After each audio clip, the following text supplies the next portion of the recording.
My mother-in-law told the police she was keeping my daughter because 3 weeks of raising her had made her the real mother, and she called my little girl by her dead daughter's name when she said it. My mother-in-law, Marlene, had been preparing to take my daughter Nell for the better part of a year before the night a wrong-way driver put me in a coma. While I was in a hospital bed 3 towns over with a tube down my throat and a plate holding my skull together, Marlene was repapering her guest room in the pale green my late wife had loved as a girl and telling everyone on her cul-de-sac that her daughter had finally come home to her. She had enrolled Nell in a private pre-kindergarten across the park from her house, writing on the intake forms that she was the child's legal guardian and that the paperwork was already in motion. She had bought a whole new wardrobe, a canopy bed, a monogrammed backpack, and she had the backpack embroidered not with my daughter's name, but with the name Colette. She had told her neighbors a story about a guardianship that did not exist, about a broken father who had finally agreed to do the right thing and step aside. And the thing that nobody knew yet, the thing that would not surface until a social worker sat my daughter down on a small chair by a window and asked her soft, careful questions, was that none of it had begun with my crash. It had begun 8 months before, on the 2nd anniversary of my wife's death, at the foot of a grave, in whispers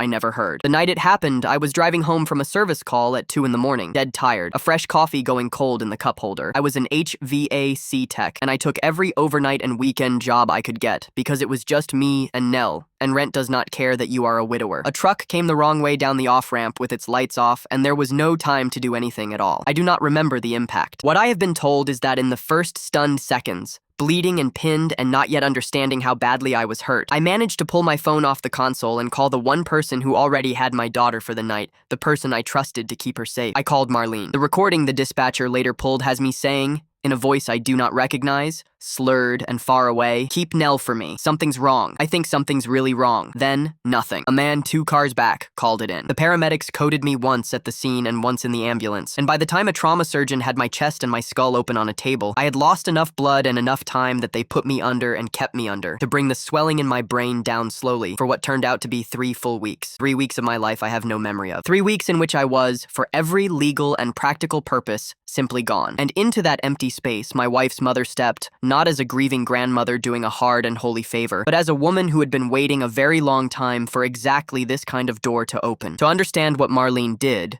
you have to understand what happened to her 2 years before any of it. She lost her daughter. My wife, Colette, was 31, and one afternoon she said her head hurt, and by that evening, a vessel had ruptured somewhere deep in her brain, and she was gone before I made it through the hospital doors. No warning, no cause anyone could name. One of those deaths that leaves no villain, and no reason, and no place at all to put the grief. Marlene did not survive it the way people are supposed to. She kept Colette's childhood bedroom in her house exactly as it had been for 30 years. The same yellow curtains, the same dance ribbons pinned to a corkboard. She stopped going to the family lake house because Colette had learned to swim there, and somewhere in that long, sealed-up grief, something in Marlene quietly went wrong. She began to look at Nell in a way that made the back of my neck cold, holding her too long, brushing her hair for an hour, murmuring that she had Colette's exact hands, and she started offering to take her. She offered constantly. She would keep her overnight, weekends, whole stretches while I worked, and a grieving grandmother who wanted her granddaughter for free so I could earn enough to keep us afloat felt, at the time, like mercy. I was grateful. I told people how lucky Nell was to have a grandmother who loved her that much. I did not know that every hour Marlene spent alone with my daughter, she was not loving her. She was rehearsing. She was building something in the dark. The picture of those 3 weeks I lost has been reassembled piece by piece, from neighbors and from a therapist and from my daughter herself, and each piece is worse than the one before it. On the first night, while a machine breathed for me, Marlene drove to our apartment with a suitcase and packed up Nell's things, her clothes, her toothbrush, the small threadbare stuffed fox named Biscuit she could not sleep without. She did not pack the framed photograph of Nell and me at the beach. She left it face down in a drawer. She took my daughter to her house and put her in the pale green room and told her this was her real home now, that the little apartment had only ever been a sad, temporary place. The next morning, she went to the hospital, but she did not sit with me. She found a charge nurse and asked very calmly how long a person could stay in an induced coma and whether that counted legally as a parent being unavailable, and what a relative would need to enroll a child in school. The nurse told her, alarmed, that none of that was a question for a nurse. Marlene went home and looked it up herself. Over those 3 weeks, she remade my daughter into someone else. She threw away the clothes she had packed and bought all new ones. And when Nell cried for her star pajamas, the ones with the little moons on them that she slept in every night,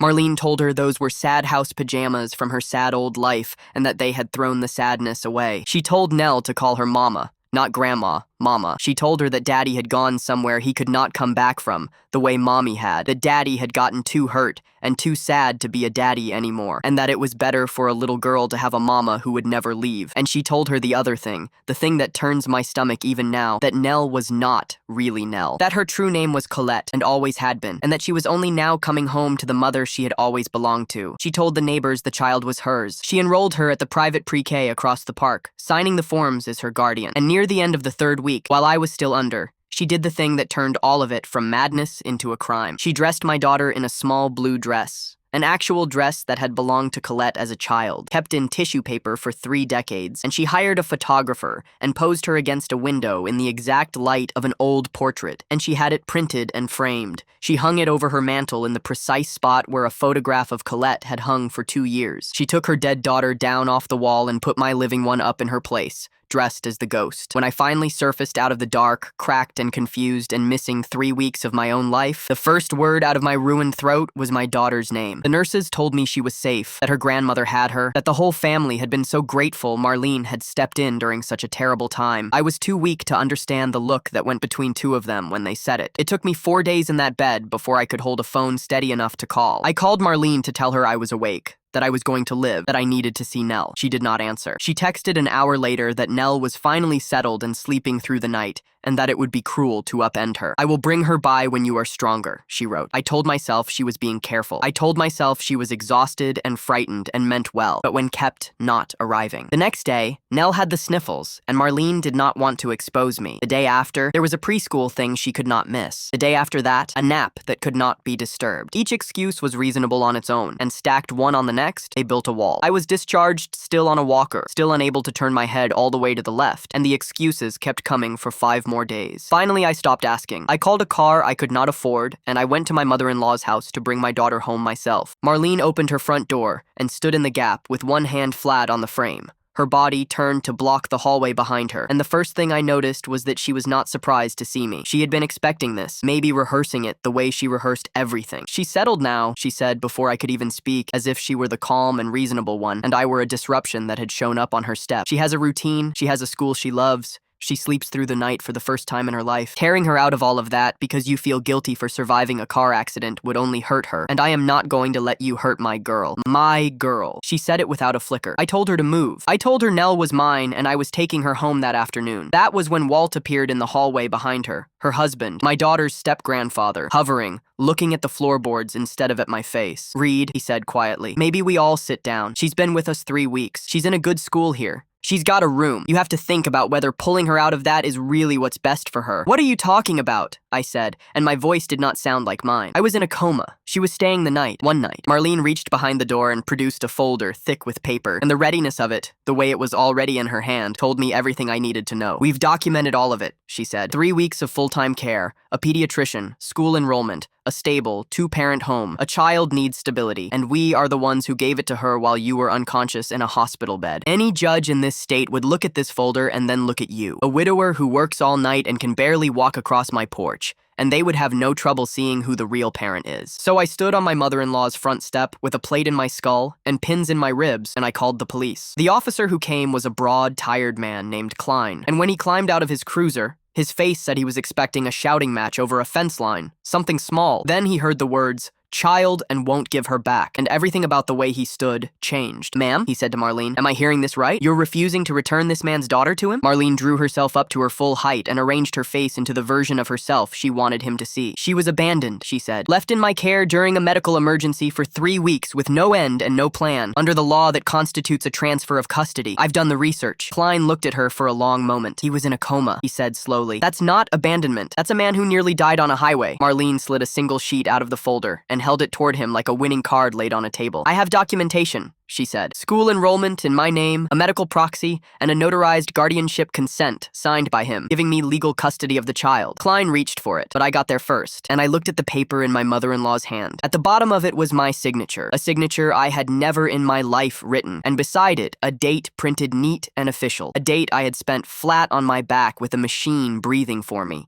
sedated past the reach of dreams. She had forged my name. She had dated the forgery to a day she knew for a fact I was unconscious, because she was the one who had been calling the hospital to ask exactly how long I would stay that way, and she had found someone to press a notary stamp onto it. Officer Klein saw whatever moved across my face, and his whole manner shifted into something careful and official. He took the forged form out of my hands, looked at it, looked at the date, and got on his radio to call for a second unit and a social worker. While we waited, Marlene would not stop talking. She built her case to the porch, to the officer, to the cold air, as if saying it enough times would make it real. I am the one protecting her, she said. From what? Klein asked, not looking up from the paper. From a broken home, she said. From a father who works himself half to death and just proved he can be taken off the road in a single night. That child deserves a mother. She deserves a house that's paid for, and 2 people who will still be here next year. I can give her all of that. I am giving her Colette's life back. And there it was, out loud. The name of her dead daughter, said over my living one, and Walt flinched in the doorway like she had struck him. The social worker arrived within the hour. Her name was Ms. Farrow, a small woman with a level, unhurried voice, and the kind of eyes that have watched every variety of liar a family can produce, and stopped being surprised by any of them. She asked everyone to stay where they were, and she looked at the folder, then at me, then at Marlene, taking the measure of all 3 of us in about 4 seconds. You enrolled this child in a private school, she said to Marlene. Under what legal authority? Marlene gave her a patient, gentle smile. When a parent is incapacitated, a close relative is permitted to make educational decisions on a temporary basis. I looked into it very thoroughly. Ms. Farrow nodded slowly, filing that away, and then she pointed one finger at the form in Klein's hand. And this notarized guardianship consent. Where exactly did you have this notarized? Marlene lifted her chin. Odell's, over on Ridgeway. Walt has known the man for years. He stamped it for us himself. Ms. Farrow's expression did not change, but something behind her eyes went very still, and she took out her phone. Odell, she repeated. Odell, whose notary commission was suspended by the state 11 months ago for stamping documents he never witnessed. The Odell who is currently the subject of an open fraud investigation for exactly this kind of thing. The color drained out of Marlene's face, the way water drops out of a sink. That's not, she started and stopped. That's not true. He never told us any of that. Ms. Farrow was already dialing. She stepped a few feet down the walk and spoke quietly into the phone, requesting a verification of custody status on a minor child and flagging a possible unlawful transfer of guardianship using a fraudulent instrument, and within a few minutes, she had it confirmed from the other end. Marlene had no legal standing of any kind. No court order, no emergency guardianship, no valid document anywhere in that fat folder. Nothing but a signature she had forged, a stamp from a disgraced notary, a school enrollment built on a lie, and a story she had told so many times she had plainly begun to believe it herself. Ms. Farrow began photographing every page in the folder, one after another, murmuring the date and the address and the name of every person on the porch into a recorder. She told Officer Klein to write down everything Marlene said, exactly as she said it. And Marlene, who still did not seem to understand what was closing around her, kept saying things worth writing down. Every sentence about how she was the real mother now, about how 3 weeks of devotion had earned her a child, about how I had surrendered my claim the moment I let myself get hurt, was another stone she stacked against her own future. Miss Farrow finished with the folder and then turned to me and lowered her voice so only I could hear. She told me that forging a guardianship and using it to withhold a child was not a paperwork mistake. Depending on how the district attorney chose to read it, it could be charged as attempted custodial kidnapping. I felt the porch tilt under my feet. Marlene must have caught a word of it, because her face went from righteous to gray in a single breath, and she began to talk faster, stammering that Odell had sworn the form was legitimate, that she had never heard a thing about his commission, that this was all a horrible misunderstanding between a grieving grandmother and an ungrateful son-in-law, who both only wanted what was best for one little girl. Ms. Farrow raised one flat palm and stopped her cold. Not knowing a document is fraudulent does not make it legal, she said, and it does not help you at all when the fraud is being used to keep a child from her father. Now stop talking. Walt finally found his voice from inside the doorway, asking, almost in a whisper, what was going to happen now. Ms. Farrow told him to step aside, that she needed to see the child immediately, without any more delay. Marlene moved to plant herself in the doorway one last time, her arms half raised, and Officer Klein took a single step forward and told her evenly that she could move aside and let the social worker do her job, or she could add obstruction to the growing list of things going into his report and that the choice was hers. For a moment, I thought she would not move. Then she stepped back. Miss Farrow walked past her into the house, and I followed on legs that barely held me. The living room I walked into was not a room I recognized. It had been rebuilt around a child who was not hers, a toy shelf, a soft rug, a little reading chair, and over the mantel that enormous framed portrait, my daughter posed in a dead woman's blue dress, in a dead woman's light, hung where the dead woman's photograph used to be. And there, sitting very small in the corner of the couch, was Nell. She looked up when I came in, and for one unbearable second, she did not move, like she was not sure she was allowed to know me, like someone had told her that knowing me was against the rules. Then her whole face broke open, and she scrambled off the couch and ran at me screaming, "Daddy!" And I went down onto my knees on that strange rug, even though it lit every pin in my ribs on fire, and turned the edges of the room white, and I caught her small body shaking against mine. Between sobs, she told me that Mama Marlene had said Daddy went to heaven like Mommy. She told me Marlene had said I was too hurt and too sad to be a daddy anymore, that I had gone away so she could have a mama who would never leave. She told me Marlene had thrown away her star pajamas because they were sad house pajamas. And as she said each thing, the rage came up in my chest, slow and enormous, because I understood that Marlene had not simply taken my daughter's body for 21 days. She had spent those 21 days taking Nell apart and rebuilding her with herself at the center, with a dead woman's name pinned over my daughter's own. And underneath the rage, a cold thought arrived, the thought that no one, not even Marlene, could do that much to a child in 3 weeks unless the ground had been prepared long, long before. Ms. Farrow crouched a few feet off and watched the two of us for a moment, taking it in, and then she made a note and said gently that she needed to speak with Nell alone for a few minutes, that it was standard, and that I could wait close enough to hear every word. She led her to a small chair by the window, and I stood in the kitchen doorway with my heart slamming against the pins in my chest. She asked soft, simple questions. Where had she been sleeping? What had Mama Marlene told her about her daddy? Had anyone hurt her or frightened her or made her keep a secret? And at the word secret, my daughter went quiet in a way that scared me more than the crying had. Ms. Farrow waited, and then, in a voice so small I had to hold my breath to catch it, Nell told her about the secret. She said Mama Marlene had told her a secret a long, long time ago, way before Daddy got hurt, way before she came to live in the green room. She said that when Grandma used to keep her, just the two of them, Grandma would tell her that she was really Grandma's little girl come back, that her real name was Colette, and that Daddy was only borrowing her for a while, and that one day she would come home for real, and it would be the happiest day. She said Grandma told her it had to stay their secret, that if she ever told Daddy, Daddy would get so sad and so angry that he might send her away early, and then she would never get to come home to her real mama at all. So she never told. She carried it by herself, a 4-year-old holding a secret that size. Ms. Farrow's pen had stopped moving on the page. She asked her very carefully how long ago it had started, and Nell scrunched up her whole face the way small children do when they reach for time, and said it started on the day they went to see Mommy's stone in the grass, and Grandma cried, and then held her too tight and told her the secret for the first time. That visit had been 8 months before the night a truck came the wrong way down an off-ramp. 8 months. Ms. Farrow wrote down every word, and then she asked the only question that mattered in that house. She asked if Nell wanted to go home with her daddy, and my daughter nodded so hard her whole upper body rocked. Ms. Farrow patted her hand and told her it was going to happen very soon,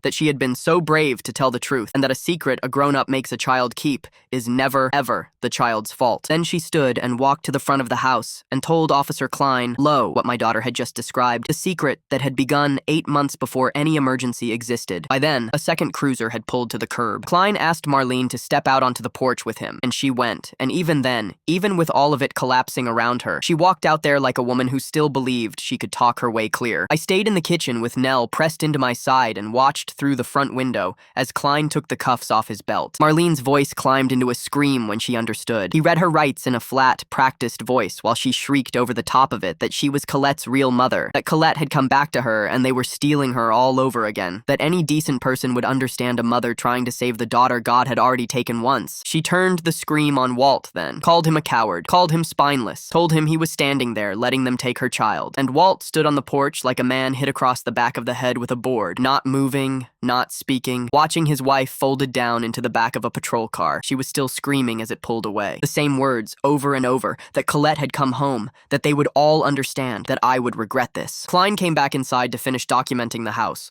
and I watched him photograph the green room and the closet full of new clothes with the tags still on, and the monogrammed backpack that read, Colette, and the enormous portrait over the cold hearth, my daughter dressed as a ghost, standing in the spot where the real ghost used to hang. Ms. Farrow told me she would drive Nell and me home herself. She said we needed to get her into her own bed in her own home as fast as possible to start undoing some of the damage before it set any deeper. She told me that an emergency custody hearing would be on the docket within 72 hours, and that I needed a family lawyer before then, because there was no question in her mind that Marlene would come back claiming I was unfit. A brain injury, night shifts, a widower alone, an apartment instead of a house. Her lawyer would gather all of it into a portrait of a father who could be knocked out of of a child's life by a single bad night on the road. I felt the panic climb my throat because I had no idea how to find a lawyer, and even less idea how I would pay one on top of the hospital bills I already knew were coming. But Ms. Farrow said there were resources, and she wrote the number for legal aid and her own direct line on the back of a card and pressed it into my hand. She told me to call her the second Marlene or Walt tried to make any contact, by phone, by mail,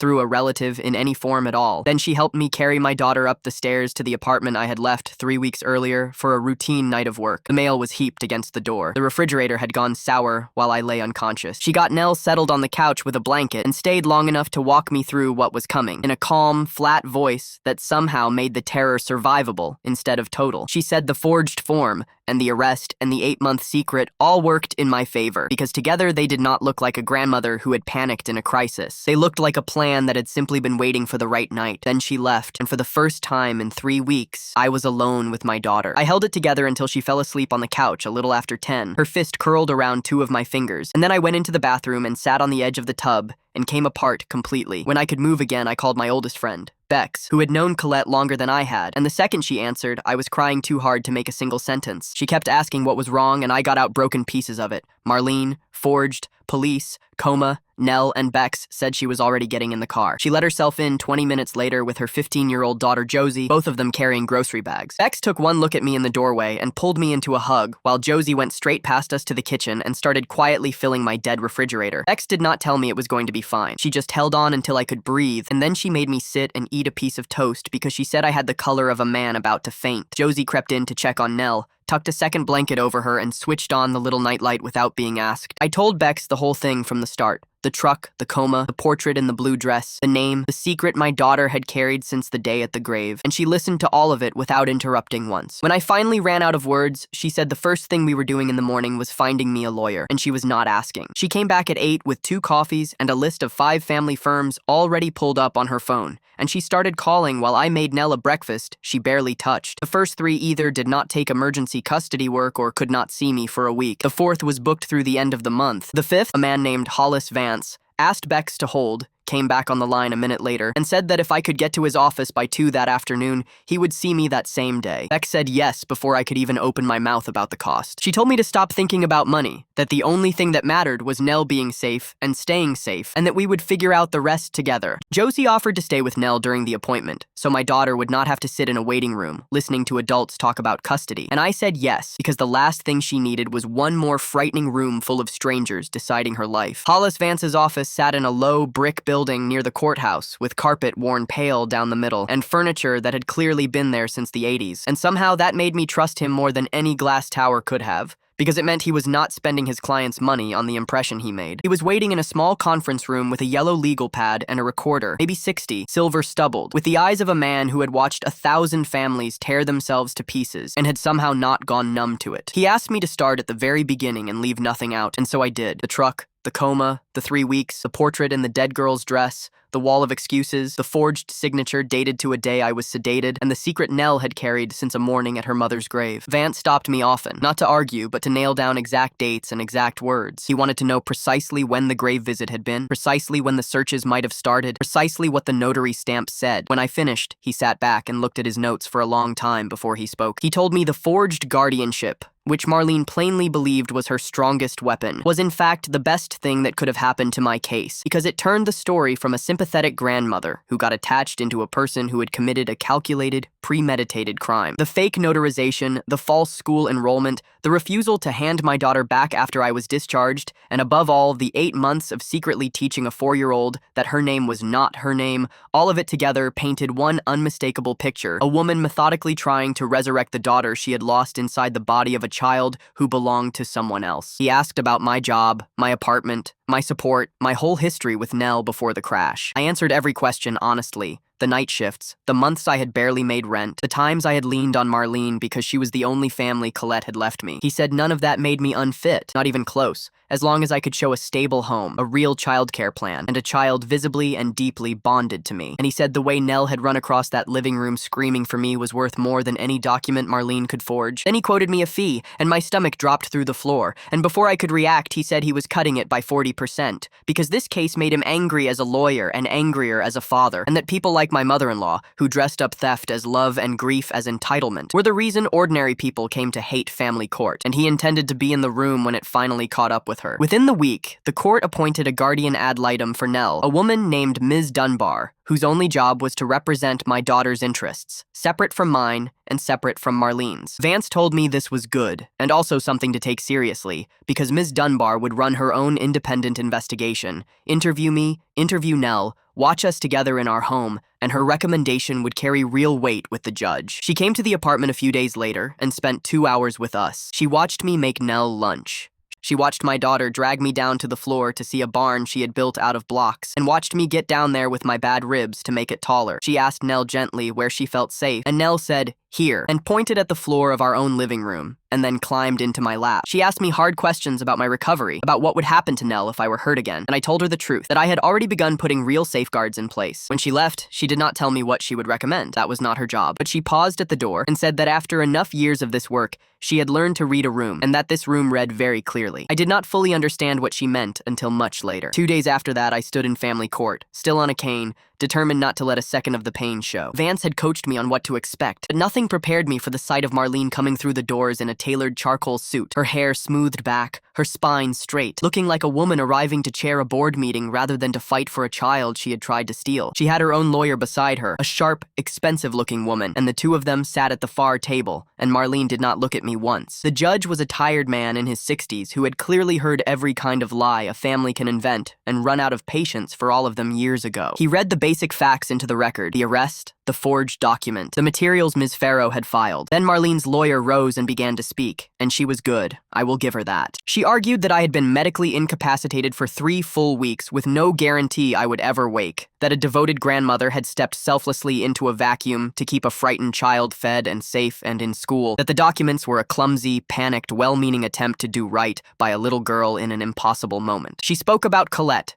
She spoke about the bedroom kept for 30 years. She built my mother-in-law into a tragic figure who had only ever loved too much and reached too far, and for a few minutes she made it sound almost gentle, almost forgivable. Then Vance stood, and his voice came down on all of it like a dropped beam. Forging a father's signature on a day he is clinically unconscious is not panic, he said. Spending 8 months secretly telling a 4-year-old that her name is not her name, that her father is only borrowing her, training her to hide it under threat of being sent away, that is not love, and it is not grief. That is a plan, a patient, deliberate plan that was simply waiting for an opening. And the opening that finally came was my client being cut out of a wrecked truck on the interstate. He laid the timeline in front of the judge, the grave visit, the secret, the searches the police were still pulling, the forged form. The judge listened to all of it without expression, looked down at the file for a long moment, and then picked up his gavel and ruled that Nell would remain in my custody as her sole legal guardian, effective immediately. The relief hit me so hard and so fast that I had to put a hand on the table to keep from going down onto the courtroom floor. But the judge was not finished. He ordered a follow-up evaluation by a court-appointed child psychologist to assess what harm had been done and what care my daughter would need going forward. And the moment he said it, the relief went cold and hard in my chest, because I did not know what a psychologist would find. I did not know how deep the secret had gone, or whether 3 weeks of being told she was a dead woman, on top of 8 months of whispers, had broken something in my daughter that I could not see from the outside. What if Nell told a stranger in a quiet room that she missed her mama Marlene? What if the evaluation found the damage was permanent? The judge said it for 2 weeks out and dismissed us, and Vance squeezed my shoulder and told me it was routine, a box the court checked in every case like this, that I had nothing to fear. But I was afraid the whole drive home, and I was still afraid that night, watching Nell push her dinner around her plate without eating, watching her play with her animals, and then stop every minute or two to look up and make sure I was still sitting where she had left me. At bedtime, she asked me in a very small voice whether I would still be there in the morning, and I sat on the edge of her bed and promised her I would, that I was not going anywhere, not ever. She fell asleep gripping 2 of my fingers, like she was afraid that if she let go, I would dissolve. 3 nights later, the nightmares started. I woke at 2 in the morning to the sound of my daughter screaming, and I found her sitting bolt upright, soaked through, her eyes open but not seeing me, asking over and over whether I had gone to heaven to be with mommy, and left her. I climbed into the little bed and wrapped myself around her, and told her I was not going anywhere, that a truck had hurt me by accident,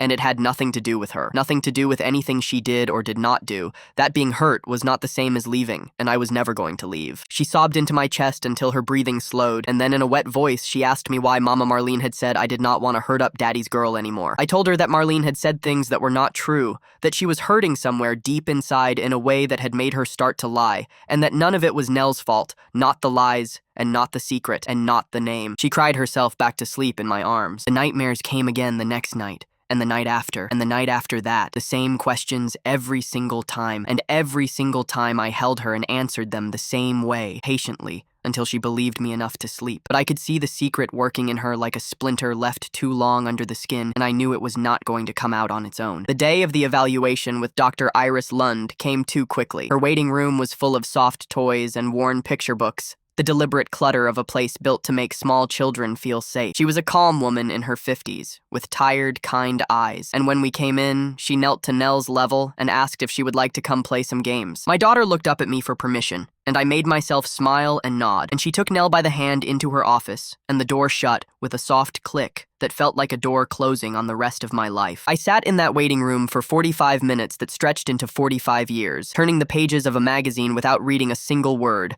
listening to the muffle of my daughter's voice through the wall without being able to make out one thing she said. When the door finally opened, Nell came out first and wrapped herself around my legs, and Dr. Lund asked if I could stay a few minutes to talk, while her receptionist set my daughter up at a little table with crayons. She brought me into her office and told me carefully that Nell was showing clear signs of attachment confusion and something she called narrative interference, which she explained as what happens when an adult deliberately and repeatedly rewrites a child's most basic understanding of who she is and who she belongs to. The phrase turned my stomach over, but then she said the thing I needed to hear, that none of it was beyond repair, that with consistent care and the right therapy and enough time, children Nell's age were astonishingly able to heal, and that underneath all the confusion, in the deepest part of herself, my daughter knew with total certainty that I was her father. She said the 3 weeks had been damaging, but the 8 months of secret grooming were the deeper wound, because they had taught Nell to distrust her own memory and to hide things from the one person she should have been able to tell anything. She recommended weekly play therapy and gave me the name of a specialist, a woman named Ms. Pell, who worked with young children through exactly this kind of family rupture, using dolls and games so that a child never has to sit and explain her feelings out loud, but can build them and act them out instead. I agreed before she finished the sentence. Whatever it cost, and I already knew it would cost more than I had, my daughter was going to get the help she needed to put down the things she had been carrying. I went back to work part-time 3 weeks after I got Nell home. My boss had been decent about all of it, told me to take whatever time I needed, but I could not actually afford to take more, not with what was coming. The first hospital bill arrived in a plain white envelope, and I opened it standing at the kitchen counter and forgot for a moment how to breathe. $71,000 after insurance. The airlift, the 2 times they restarted my heart, the surgeries on my chest and my skull, the 3 weeks in the intensive care unit with a machine keeping me alive. I read the number 4 times, and it refused to get any smaller. I was already behind on rent, and now there were legal fees stacking on top of a figure with 5 digits in it. At work, I could feel people talking about me, conversations that stopped a half-second too late when I came around a corner, the careful voices co-workers use when they do not know what to say to a man whose own family tried to take his child. Marlene posted bail 2 days after her arrest. I found out because Colette's aunt called me in tears, asking how I could possibly press charges against a woman who had already buried her own daughter, a woman who had only ever tried to help. I tried to tell her the truth about the forged signature dated to a day I was in a coma, about the 8 months of whispers, about the dead girl's name pinned over my living daughter, but she did not want any of it. She said Marlene had been destroyed by Colette's death, that her heart had always been in the right place, that I was tearing what was left of the family in half over a terrible misunderstanding between 2 grieving people. The rage came up in my chest again, slow and hot, because Marlene's heart had not been in the right place. It had been fixed on climbing inside my daughter and living there. Over the next several days, the calls kept coming, all of them reading from the same script. Colette's uncle called to tell me I was cruel and vindictive. A cousin I had not spoken to in years sent a long message about forgiveness and what grief does to a person and the kind of family I wanted Nell to grow up in. And listening to it, I understood exactly what had happened. From the moment she made bail, Marlene had been working the phones, calling every relative she could reach and telling them her version first, that I had abandoned my daughter during a medical crisis, that she had heroically stepped in to save her, that I was now punishing her out of guilt and jealousy for the very kindness that had kept the child safe. She was not only trying to take my daughter daughter anymore. She was trying to take the whole family's belief in me, to make me the villain in a story where she was the grieving saint. Vance told me to document every piece of it, every call, every text, every secondhand report of what Marlene was saying, because it would establish a pattern of continued interference that mattered for both the custody case and the criminal one. So I started a log, the date, the time, who called, exactly what was said. And with every entry, the shape of the thing got clearer and uglier. This was not a moment of weakness from a heartbroken grandmother. It was a campaign, one that had begun 8 months before my truck ever left the road and had not paused for a single day just because she had spent one night in a holding cell. Bex showed up 3 days later with a plan, the way she always did, because Bex was the kind of person who answered other people's catastrophes by organizing them into something a human being could survive. She had set up a meal train, neighbors and people from her work, signing up to leave dinner on my step every night for a month because, she said, I was recovering from a brain injury and fighting a custody war and grieving what my own family had turned out to be all at once, and under those conditions, I was not also going to be allowed to cook. I tried to refuse, and she told me flatly to be quiet and accept the help. That first week, 5 different families left food on my step, and Josie started coming twice a week to play with Nell, while I took calls with Vance in the hospital billing office in the bedroom with the door shut, so my daughter would not have to hear any of it. I paid her $20 a visit, which was all I could manage, and she was saving for college, and said it was the easiest money she had ever made because Nell was the best kid she had ever sat. A financial counselor at the hospital, after looking at my income and my situation, set my monthly payment at $275 and put me up for a stack of assistance programs that might bring the whole thing down. And for the first time in weeks, I felt like the weight on my chest was something I might actually be able to stand under. Nell's play therapy with Ms. Pell began to do its slow, quiet work. She never made my daughter sit and talk about her feelings. Instead, she gave her a family of small dolls and a dollhouse and let her build the story herself, and she watched what got built. For the first few sessions, she told me, Nell built the same thing over and over. A house with a daddy doll who kept vanishing, and a little girl doll who would go from room to room searching for him, and a grandmother doll who would take the little girl by the hand and lead her away to a second house and tell her to stay and to be quiet about it. Ms. Pell did not push. She let her build it again and again. Then, after the 5th session, she pulled me aside in the hallway, and her face was satisfied even though Nell's was red and blotchy from crying. She told me that today, for the first time, my daughter had gotten angry, real anger, and had grabbed the grandmother doll, the one who kept leading the little girl away, and thrown it across the room. She had told Ms. Pell the doll was a liar. She had told her the doll made bad secrets. And, she said, the most important thing of all, my daughter had said the secret was not her fault, after weeks of plainly believing that it was. Weeks of carrying the silent conviction that she had done something wrong by keeping it. Ms. Pell said that breakthrough, the moment a child stops turning the anger inward on herself and aims it at the adult who actually earned it, was the single thing she had been working toward, and it meant Nell was going to be all right. On the drive home, my daughter was quiet until we stopped at a red light, and then, out of nowhere, looking out the window, she said that Grandma Marlene was a liar and that the secret was a bad secret and that her name was Nell. It had always been Nell, and she should have told me on the very first day. I reached back and found her hand and held it, and I told her she was the bravest girl I had ever known, and that no secret a grown-up forces onto a child is ever the child's to carry. In the mirror, I watched her shoulders come down from around her ears, like she had finally set down something heavy she had been holding since a morning in the grass by her mother's stone. Around that same time, I got a call from Nell's pre-K teacher asking me to come in. I went the next afternoon, braced for bad news, and she sat across from me at a tiny table and told me she had not wanted to alarm me, but that Nell had been struggling with one particular thing. Whenever the class drew a picture of their family, she froze. The other children drew their houses and their parents, and my daughter would just sit, the crayon not moving, until one day she quietly tore her paper in half and put one piece in her pocket. The teacher had asked her about it gently, and Nell had said she did not know which family to draw, the real one or the secret one, and she did not know which name to write at the top. I had to look at the ceiling for a moment to hold myself together in front of her. I told her the broad shape of what had happened, only what she needed to know to help, and she listened, and her eyes filled, and she said that from that day on, any time the class drew families, she would sit beside Nell and they would draw it together, her and her dad, and write Nell across the top, as many times as it took until the question stopped being a question. She kept that promise. I found out later from my daughter that they drew the two of us a dozen times over the following weeks, and that eventually she started drawing it and writing her own name, all on her own. Just when I had started to believe the legal part might settle into something slow and manageable, Marlene's lawyer made her first real move. Vance called me one evening in the careful voice he used when he had bad news he did not want to alarm me with, and told me the defense had filed to subpoena my complete medical records, All of them. The neurology reports, the brain scans, everything, going back to the night of the crash. Their argument, he explained, was going to be that a man who had suffered a traumatic brain injury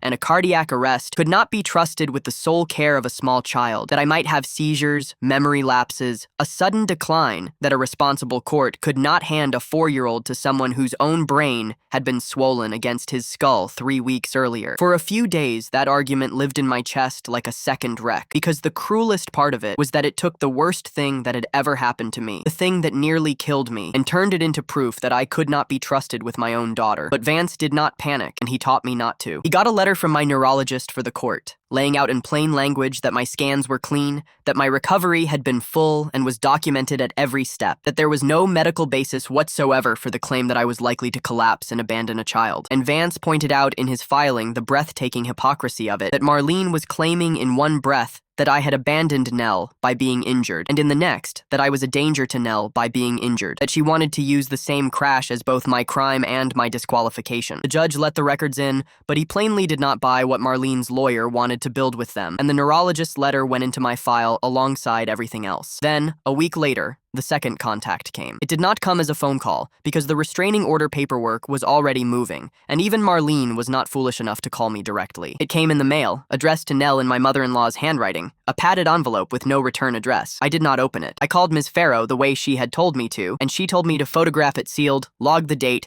and bring it to Vance unopened. When he had it opened under the proper conditions, it turned out to hold a porcelain-faced doll in a small blue dress, the same blue as the dress in the portrait, and a card, and the card, written to a 4-year-old, said that her real mama missed her so much and was waiting for her, and that she should be brave and remember their special secret, because one day soon, she would come home for good. Reading that card, written to my daughter, while a court order was being drawn up, while she was out on bail for trying to steal her, was the moment I stopped having a single complicated feeling about my mother-in-law. Vance entered it into evidence and said quietly that she had just handed us proof in her own handwriting that she had no intention of stopping, and that judges do not forgive a defendant who keeps reaching for the child after being told to let go. The next blow came on a Monday while I was at work. My phone rang, and it was Nell's pre-K, the director's voice tight and fast. Marlene had just walked into the lobby and tried to sign Nell out, claiming she was still on the pickup list from when she had been caring for her. The director had refused, had told her she was not on any list, and needed to leave immediately, and Marlene had stood in that lobby and argued for 10 full minutes in front of half a dozen other parents there to collect their own children, insisting she was the child's mother, before she finally turned and walked out to her car. My heart slammed so hard I had to sit down at my desk. I left work and drove to the school with my hands shaking on the wheel the whole way, running through every terrible thing that could have happened in the minutes between the call and my arrival. And when I got there, Nell was sitting on the floor of her classroom calmly stacking cups, completely unaware that her life had nearly been pulled sideways again. The director showed me the sign-in sheet where Marlene had actually written her own name on the visitor line before being turned away, and I had her stripped from every form and every system in the building, and left a photograph so the front desk would know her on site. That night I called Vance, and he was silent for a moment after I told him, and then he said, "This changed the timeline." The mailed package, and now a witnessed in-person attempt to physically remove Nell from school, meant we were not dealing with a woman who was going to quietly accept the court's decision and wait for her trial. We were dealing with someone who was actively, repeatedly reaching for my daughter, and he was filing for a full restraining order first thing in the morning. The restraining order hearing was pushed to the front of the docket precisely because of the school attempt. We met at the courthouse on a Wednesday. Marlene was there again, composed again, in a navy dress, her expensive lawyer beside her again. Vance laid out the entire pattern for the judge in order: the forged guardianship,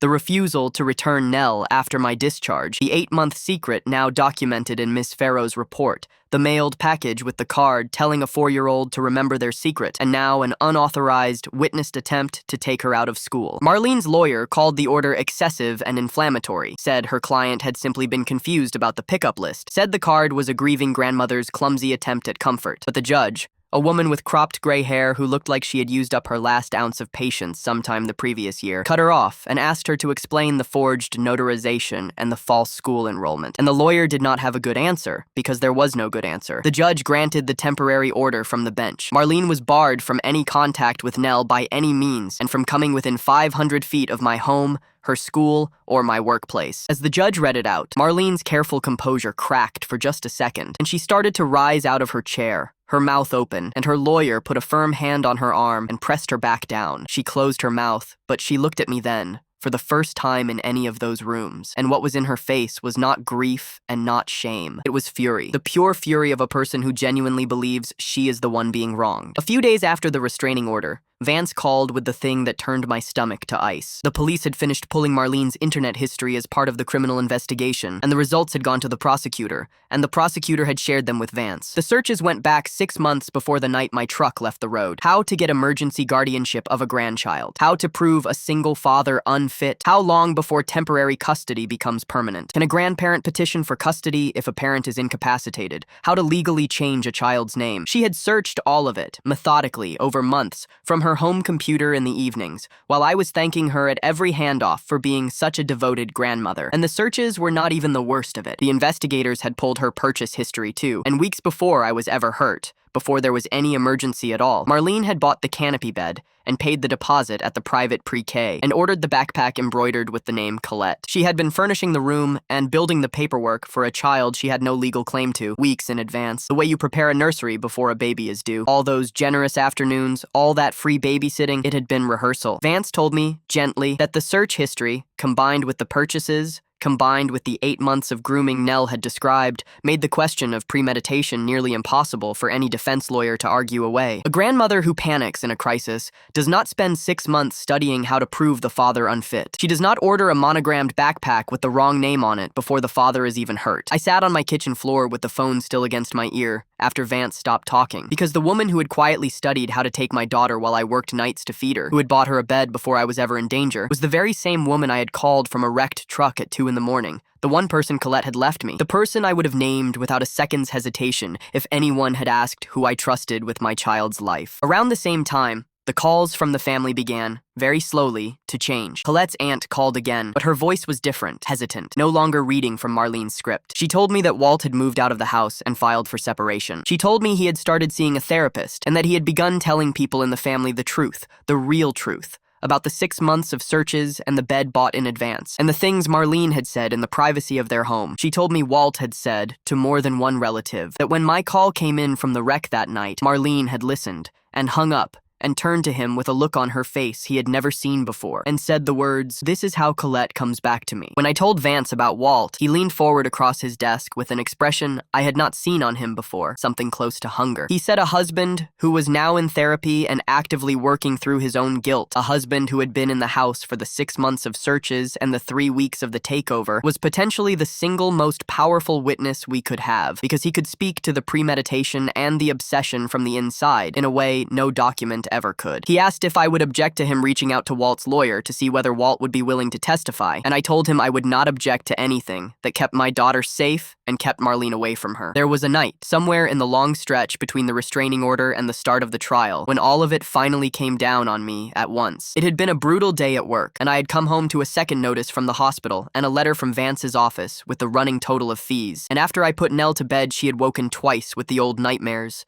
the first ones in over a week, asking again whether I was going to go to heaven and leave her, as if all the progress we had made could come undone in a single bad night. I got her back to sleep the second time, and then I went and sat down on my kitchen floor with my back against the cabinets, and I could not get up. I was not crying, exactly. I was just empty, scraped out, staring at the stack of bills on the counter and the calendar full of court dates and therapy appointments, thinking I did not know how I was going to keep doing this, the working and the fighting and the holding of my daughter together every single night, while my own skull was still healing under a plate of titanium. And underneath the exhaustion and the money was a grief I had not let myself look at directly, which was that Colette's death had taken more from me than Colette. It had taken her mother too, the grandmother I had trusted, the last piece of my wife's family I had left, because the Marlene I thought I had was never quite real, and the woman underneath had been studying how to take my child while she smiled at me across the handoff in her driveway. I sat on that floor for a long while. Then I called Bex, because she had told me to call no matter the hour, and she did not answer with words. She just said she was coming, and 20 minutes later she let herself in with the spare key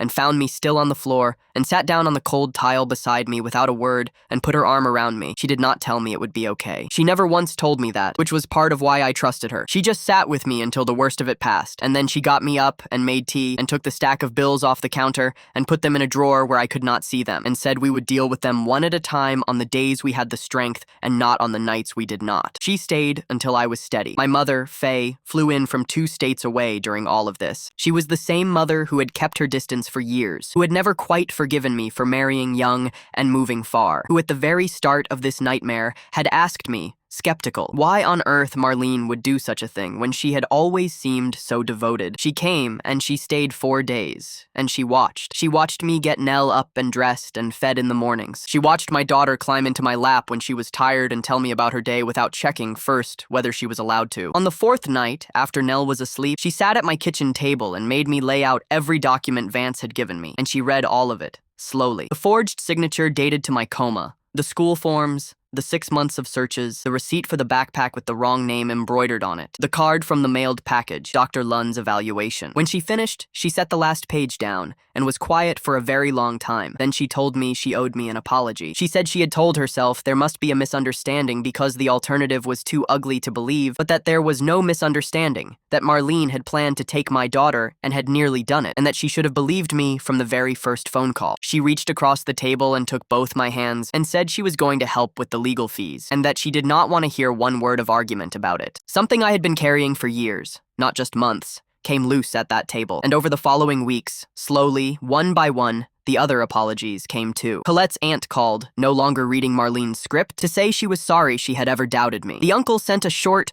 stiff, genuine message admitting he had been wrong. The cousin who had lectured me about forgiveness sent a second, much shorter note that just said he was ashamed of the first one. They had all seen the documents Walt was now sharing. The searches and the backpack and the dates and the story Marlene had sold them had fallen apart in their hands. I accepted the apologies, but I kept a careful distance inside myself because they had believed her over me when I needed them most. And some part of that does not fully mend just because the evidence finally arrives. The criminal case moved forward on its own track, parallel to the custody fight, and the prosecutor's office called me in to prepare my testimony. The prosecutor was a steady, deliberate woman named Ms. Calder, and she walked me through what I would be asked, about discovering the forged guardianship, about the date that matched my coma, about the things Nell had described. She told me my testimony and my daughter's account through Ms. Farrow would be central to proving this was premeditated and not panicked. Around the same time, a state investigator looking into Odell, the notary, called me in because his fraudulent stamp on Marlene's form was now one of many in an open case against him. I took an afternoon off work and drove to a gray office near the courthouse and gave a formal statement about when I first saw the document, what the date on it said, and where I had actually been on that date, which was sedated in an intensive care unit with a tube down my throat. The investigator told me my statement would help put Odell out of the notary business for good and possibly into a cell, and I felt a grim, quiet satisfaction that the man who had stamped his approval on the theft of my daughter was going to lose everything too. Then the prosecutor offered Marlene a plea. 3 years of probation, mandatory psychiatric treatment, 200 hours of community service, and a signed admission of guilt on the forged documents entered permanently into the record. Vance explained it to me over the phone. The deal would help my custody case, he said, because it created a criminal conviction without dragging Nell and me through a long public trial. A part of me wanted the trial. A part of me wanted 12 strangers to sit in a box and hear out loud exactly what my mother-in-law had done, and to look at her while they heard it. But Vance said a fast resolution meant less disruption for Nell, and less time I would spend reliving the worst weeks of my life on a witness stand. And I trusted him, and I told him I could accept the plea. 3 days later, he called back, and there was something almost disbelieving in his voice. Marlene had rejected the deal. She was insisting on trial. Her own lawyer had reportedly spent an hour trying to talk her out of it, laying the evidence in front of her, the searches and the backpack and the forged form and the card and the witness school attempt, and Marlene had looked at all of it and decided that 12 ordinary people would surely see what she saw. A mother who had lost her daughter once and was only trying to bring her home. A grieving woman persecuted by a cold, ungrateful son-in-law. She still believed all the way down that she was the one who had been wronged. Before the trial, there was a deposition, and that was the first time I had to sit in a room with Marlene's lawyer and answer her questions under oath, with my mother-in-law 4 feet away across the conference table. The lawyer was good, and she came at me from every angle, trying to find the version of me that Marlene needed to be true. She asked about my night shifts and implied I was never home. She asked about the night of the crash and implied I should have had a plan, a will, a designated guardian already in place, as if a healthy man in his 30s were negligent for not having arranged his own catastrophe. She asked, in a soft, regretful voice, whether it was not true that Marlene had spent more hours with Nell over the past year than I had, given my schedule, as if hours logged were the same thing as being being apparent. I had been afraid of the deposition, but somewhere in the middle of it, the fear burned off and left something harder underneath. And I answered every question plainly and did not let her turn my exhaustion into neglect or my survival into a crime. When she asked whether I did not believe my mother-in-law loved Nell, I said that what Marlene felt was not love, because love does not need a secret, and love does not need to erase a child's own name to make room for a dead woman's. Across the table, Marlene looked at me with that same fury, and I held her eyes until she looked away first. 2 weeks before the trial, Vance called with Dr. Lund's full evaluation, which had finally been completed and filed with the family court. She had concluded that Nell had a secure primary attachment to me, that the disruption had caused real but treatable confusion, and that the 8-month campaign of secret grooming was the single most damaging element and the one most in need of ongoing therapy. Her report stated, in plain professional language,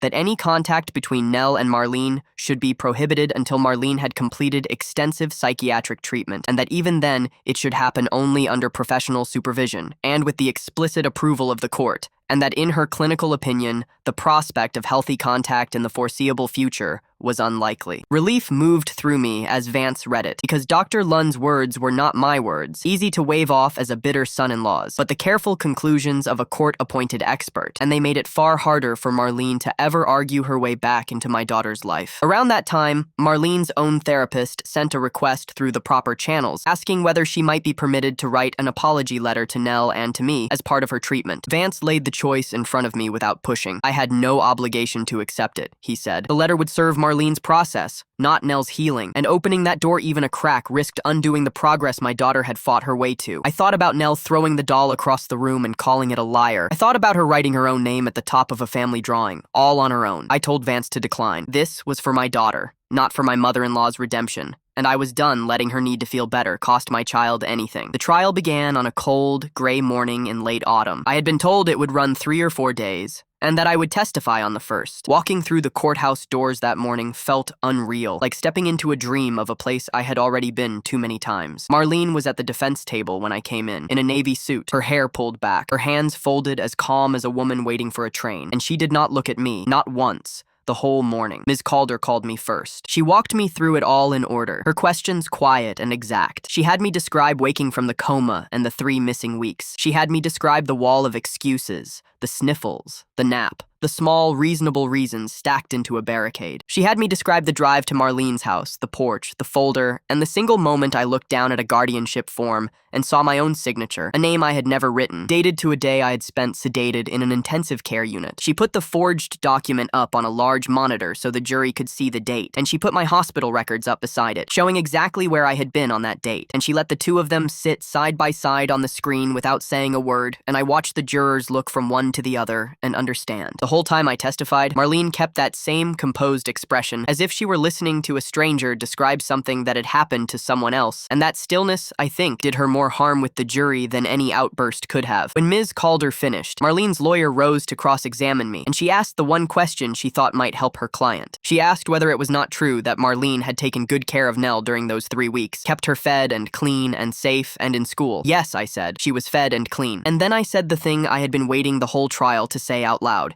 In front of the jury, in front of my mother-in-law. Taking good care of a child for 3 weeks does not give a person the right to forge her father's name, or to spend 8 months teaching her in secret that she is really someone else, or to hang her portrait over the mantel dressed as a dead woman, in the exact spot where the dead woman used to hang. The lawyer did not have a follow-up. She said no further questions, and sat down. On the second day, the prosecution built the wall of premeditation brick by brick, and it was a hard thing to watch even knowing all of it already. They put Marlene's search history up on the monitor, the dates and the terms laid out in a neat column. How to prove a father unfit, how long until guardianship becomes permanent, how to change a child's name. And the prosecutor pointed at the earliest date, 6 months before my crash, and told the jury this was not the browsing of a woman responding to an emergency. This was the browsing of a woman preparing for one and waiting for it to arrive. Marlene's lawyer objected and called the searches responsible planning, the diligence of a devoted grandmother who only wanted to be ready to help. And I watched the faces of the jurors as she said it, and not one of them believed her. Then the prosecutor put up the purchase records, the canopy bed and the school deposit and the backpack, all bought weeks before I was ever hurt. And she zoomed in on the embroidery order, the name Colette stitched across a child's backpack, while my daughter, whose name was Nell, was still living safely at home with her father, and a man in the front row of the jury box put his hand over his mouth. The prosecution called one of Marlene's neighbors that afternoon, a woman from 2 doors down, who testified that during the 3 weeks I was in the coma, Marlene had introduced Nell to her not as her granddaughter, but as her daughter, had called the child Colette to her face, had spoken about a guardianship that had finally come through, and had invited her over to see the little girl's new room. The neighbor said she had thought it strange how fast it all happened, a child appearing overnight and a whole bedroom already finished, but that Marlene had seemed so happy, happier than she had been since the funeral, and so she had not questioned it. The guardian ad litem, Ms. Dunbar, also gave her account, reading from her independent report, describing the home she had observed, the way Nell sought me out and climbed into my lap, the way she had pointed at the floor of our own living room and said she felt safe there, and her formal recommendation that Nell remain in my sole custody with no unsupervised contact with Marlene. But it was the 3rd day when Walt took the stand that the room changed. He walked to the chair thinner than I remembered him, his suit hanging loose off his shoulders, the face of a man who had not slept properly in months. Ms. Calder asked him gently about the years after they lost Colette, and Walt's voice was quiet, but it carried to every corner of the silent room. He said his wife had never come back from it. He said she had kept Colette's childhood room untouched for 2 years, the same curtains, the same ribbons on the board. He said that over the last year she had begun talking about Nell constantly, in a way that had frightened him even then, saying things like, she has Colette's exact hands, saying God took the wrong one, saying it was not fair that a girl like that should be raised in a walk-up by a man who was never home. Then Ms. Calder asked him about the night my call came in from the wreck. Walt looked down at his own hands for a long moment, and then he said that when the phone rang and Marlene understood I had been in a serious accident, she had gone very still and hung up and turned to him with a look he had never seen on her before and said, "This is how Colette comes back to me." He said that over the 3 weeks that followed, when he had tried more than once to tell her that they would have to give the child back when I woke up, she had looked at him like he was a stranger in his own house and told him that Nell already had a mother now, and her name was Marlene, and the little girl's name was Colette. He said he had known, somewhere in himself, that what they were doing was wrong, and that he would carry to the end of his life the fact that he had not stopped it, that he had stood in his own hallway and looked at the floorboards while his wife refused to give a child back to her injured father. As he spoke, I watched my mother-in-law's composure finally come apart. The careful stillness she had held for 2.5 days cracked straight down the middle, and the tears came running down her face without her permission. And for the first time, she was not a woman arriving to chair a meeting. She was just a person listening to her own husband tell a room full of strangers the truth she had spent a year refusing to hear. The jury was out for less than 3 hours. When they came back, the 4 women stood and read that they found the defendant guilty of filing false documents and guilty of attempted custodial interference. The judge thanked them and set sentencing for 2 weeks out, and I sat in the gallery beside Vance and felt, instead of triumph, a strange, hollow flatness, because a verdict, however just, does not give back the 3 weeks I lost, or the 8 months my daughter spent carrying a secret no 4-year-old should ever have to hold, or the name she had to fight to keep. At the sentencing hearing 2 weeks later, the judge gave Marlene 3 years of probation, mandatory psychiatric treatment twice a month for the full term, 200 hours of community service, and he extended the restraining order to 5 years. Before he handed it down, he looked at her directly, and the courtroom was very quiet, and he said that he did not doubt her grief was real, that the loss of a child was among the worst things a person can survive, but that grief did not grant anyone the right to take another person's daughter, and it did not grant anyone the right to unmake a living child to rebuild a dead one. He said she had carried out a calculated plan, months in the making, using a forged document and the patient manipulation of a 4-year-old, and that the law could not and would not allow a person to grieve their way into stealing a life that belonged to someone else. Marlene cried silently beside her lawyer the whole time he spoke, and when it was over, she was led out a side door, and I did not watch her go. The final custody hearing came 3 months to the day after the night I had stood on my mother-in-law's porch and called the police. Vance had assembled everything into a stack of tabbed folders, my fitness as a father before the crash and after, signed statements from Bex and my boss and Nell's teacher, Dr. Lund's full evaluation, Ms. Dunbar's recommendation, the criminal conviction,